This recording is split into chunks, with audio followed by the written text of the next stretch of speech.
The whole process, Jen being diagnosed after we got her home from India, that first, that trip home was, a real tough time for me. I know it was tough for Jennifer, of course, but for me, I just was sleepless. I just couldn't think about anything other than whether or not she would make it back to Houston safely. And it wasn't like a near guarantee and a spouse being paranoid. It was, a coin toss, and I don't know where she might land if it got to be an emergent situation. Part of me, of course, you think about all the horrible things that could happen when you hear cancer.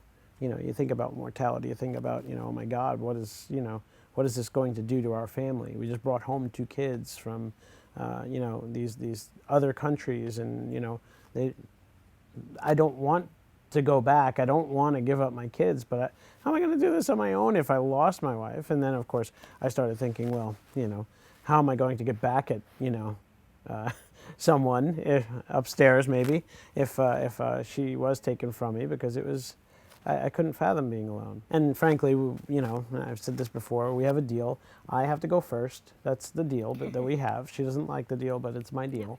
That was like, I think it's in the prenup.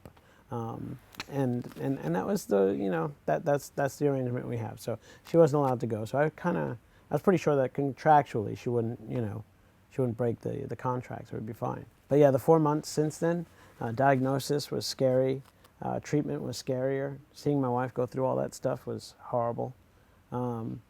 People ask me, how'd you balance it? Are you doing okay? All that sort of garbage. And it doesn't matter. I did fine. You do what you have to do in situations where, you need to step up. You step up. That's the cool part about being human.